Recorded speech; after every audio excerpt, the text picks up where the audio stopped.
The drive back from my cardiologist office takes exactly 22 minutes if I catch the lights on Meridian right. I know because I've made that drive every 3 months for 4 years, ever since my doctor found the irregular rhythm and put me on a blood thinner. I know the lane at 5th and Harrove. I know the click of my turn signal on Crestwood Lane. I know the red front door my wife picked in 1993 because she said it made the house look welcoming. That Tuesday in October, I almost didn't see the note under my windshield wiper. It was folded once, torn from a legal pad, written in thick blue ink pressed hard into the paper. Don't go inside, come to my house first. I have something you need to see. Russell. I sat there with the engine ticking and a mockingbird screaming somewhere in the oak by the driveway, staring at my own front door with something tight in my chest that had nothing to do with my heart. Then I put the car in reverse and backed out. Russell was waiting on his porch before I got out of the car. He's 71, a retired postal inspector, the kind of man who notices things for a living. He held open the screen door and said, "Come in, sit down." His living room smelled like coffee and cedar. He set a laptop on the coffee table and turned it toward me. "Before I show you this," he said, "I want you to know I wasn't spying. I put that camera up after the package thefts last spring. It covers my driveway and part of the street. I didn't know it was going to catch what it caught." I told him to show me. The timestamp on the video was 2 weeks earlier, a Thursday at 11, 14 inches the morning. I'd been at my woodworking class. I go every Thursday, have for 2 years. The footage showed my driveway clearly enough. A gray sedan I didn't recognize pulled up. The driver stayed in the car. Then my front door opened and my wife came out. Behind her came a man I had never seen before. Tall, about 50, sleeves rolled up, the kind of man who looked like he belonged in offices with expensive pens. They stood together on my porch, talking in the easy, close way people do when they already know each other well. Then my wife handed him an envelope. He slipped it into his jacket pocket, touched her elbow, and walked back to the sedan. Russell paused the video. "That's not the first time," he said, "just the first time I thought to check." He showed me 3 more clips, 4 visits in 6 weeks, always on Thursdays, always while I was at woodworking. I asked him who the man was. "I don't know for certain," Russell said, "but I ran the plate the last time." He slid a piece of paper across the table, a name, an address 12 miles east of us, and a title, Senior Associate, Hartfield and Greer, Estate Planning. I stared at it. My wife and I had our wills done years ago through a different firm downtown. I had not signed anything new. I had not been told about any changes. I had not been asked. "There's one more thing," Russell said. He pulled up a filing on the screen. His daughter works at the county courthouse clerk's office. He'd asked her to run my name because, as he put it, he had a bad feeling and wanted to be wrong. The petition was cold and formal and took me a moment to understand because my mind didn't want to. My wife had petitioned the court to have me declared legally incapacitated. The filing cited my heart condition, my medication, and what it called increasing episodes of confusion and erratic behavior. At the bottom was a supporting affidavit, signed by my son. I don't remember much about the drive back across the yard to my own house. I remember the mockingbird. I remember sitting behind the wheel too long. I remember thinking about my son at Thanksgiving 2 years earlier, before things went cold, before the phone calls got shorter, before he started looking at me as if he'd been handed some version of me I did not recognize. He is 34. He works in commercial real estate in Atlanta. He is his mother's child in ways I had always found charming. The same certainty, the same directness. I had never imagined that certainty could be pointed at me. I am 63 years old. I spent 38 years as a structural engineer. I have designed bridges and retaining walls and overpasses in 4 states. I know how to read a load-bearing diagram. I know when something is built to fail. I walked into my kitchen, and my wife was making rosemary chicken. She kissed me on the cheek and asked how my appointment went. I told her the doctor said everything was fine, which was true. Then I sat at the kitchen table and watched her move around the room with the ease of someone who did not know she had been seen.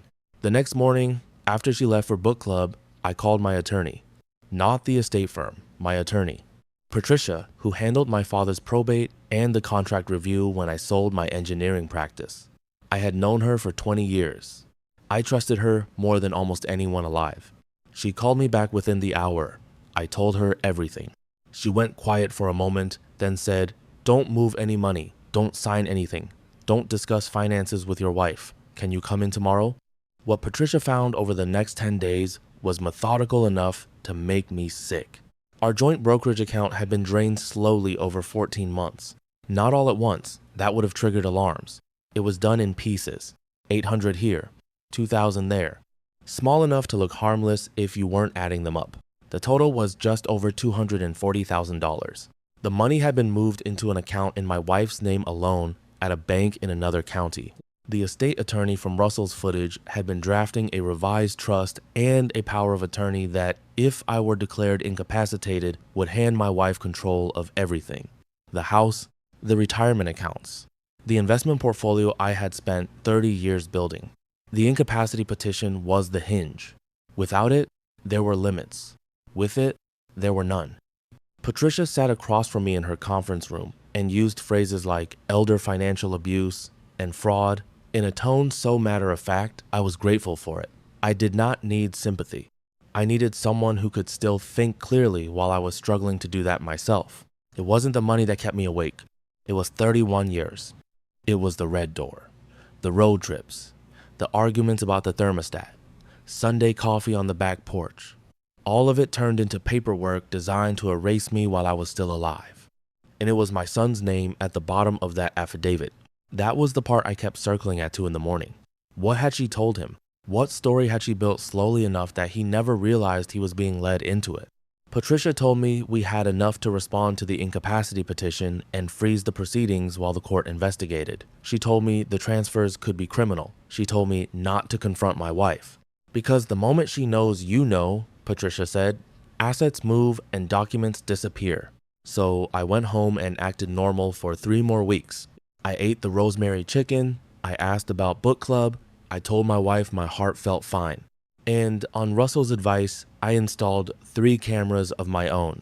One facing the home office where she kept her personal laptop, one in the hallway by the filing cabinet, one in the garage. I am an engineer.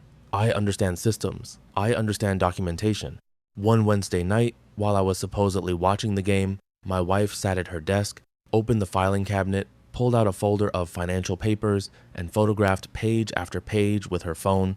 Russell's daughter was quietly monitoring the case at the courthouse. She let him know a hearing had been set 12 days out. I went back to Patricia and put everything on the table. Russell's footage, the transfer history, the new camera recordings, the incapacity petition with my son's affidavit, the estate attorney's name, the pattern of Thursday meetings. Patricia looked at it and said, "We're ready."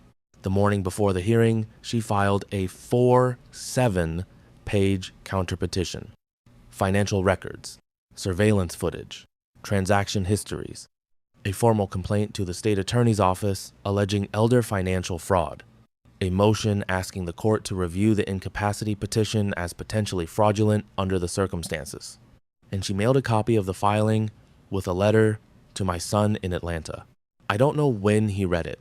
I know that at 4:17 that afternoon, my phone rang. The first thing he said was not hello. "Dad." He was crying. My son is not a man who cries easily. He got that from me. I sat on the back porch steps I'd been meaning to refinish for 2 years and listened while he told me what his mother had told him, that I was forgetting things, getting paranoid, accusing her without reason, that doctors were worried, that she was trying to protect the family before I destroyed everything. She had not told him all at once. She had done it the way you build a case, piece by piece, in the pauses between ordinary conversations, carefully enough that by the end, the picture she wanted him to see was the only picture he had. He believed her because she was his mother, because he lived 12 hours away, because he didn't know what he didn't know. I told him I understood. I told him I was not angry. Both things were true, though one was harder than the other. He flew in 2 days later. We sat on the back porch with coffee, and I showed him everything. The bank records, the footage from Russell's camera, his mother on the porch with the estate attorney handing over the envelope like it was the most natural thing in the world, his own affidavit, signed because he had trusted the wrong person. He read it all in silence.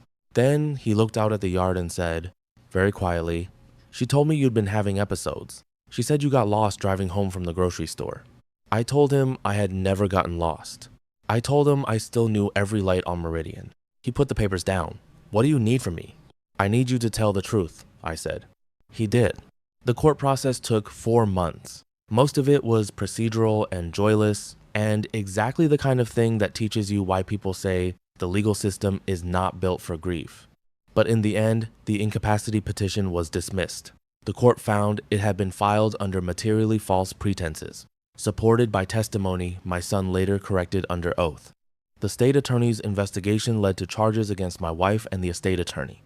He was disbarred pending the outcome of his criminal case. My wife pleaded guilty to a reduced charge of financial exploitation of an elderly person, which is still a phrase I have trouble applying to myself. I do not think of myself as elderly. I certainly did not think of myself as a victim. The plea came with 3 years probation, substantial fines, and a court order requiring the return of all transferred funds. Every dollar came back. Patricia made sure of that. I signed the divorce papers on a Tuesday in February. Gray Ohio cold, the kind that makes everything feel slightly unreal. I pulled into the driveway afterward and sat in the car for a moment. Russell was across the yard checking his mailbox. He saw me and raised his hand the way he always does, the same small wave for 18 years. I waved back. There are things I understand now that I didn't have language for while it was happening. A long marriage can become its own institution. You stop looking closely because you think you already know what's there. And it is frighteningly easy to build a false version of someone in another person's mind, especially when that person loves you and lives far enough away not to test the story for himself. My son and I lost nearly 2 years to a version of me that never existed. We are building something new now, carefully. The way you build on ground that has been tested. He calls on Sundays, sometimes 5 minutes, sometimes an hour. Last month he drove up, and we spent a Saturday refinishing the back porch steps together. At one point he stepped back, looked at the work, and said it looked solid. I told him it would hold. Russell and I have coffee on his porch most Friday mornings. I brought him a bottle of good bourbon at Christmas, and he told me he didn't need thanks, that he'd done what any neighbor would do. I told him most neighbors would have minded their own business. He considered that and poured himself a second cup. I still go to woodworking on Thursdays. I'm making a bookcase now. Nothing fancy, good oak, clean joinery. The quiet satisfaction of knowing every joint is exactly where it should be. My instructor is a woman about my age with strong opinions about wood grain and a laugh that gets the whole class at least once a session. I don't know where anything goes from here. I am 63 years old, and for the first time since I was 29, I live alone. Some mornings that feels like loss. Some mornings, it feels like something else entirely. What I know is this: 31 years is not nothing, even when it ends the way mine did. The woodworking is real. Coffee with Russell on Friday mornings is real. My son's voice on Sundays is real. The back porch steps are solid. And the red door. I painted it navy blue in March. A small change.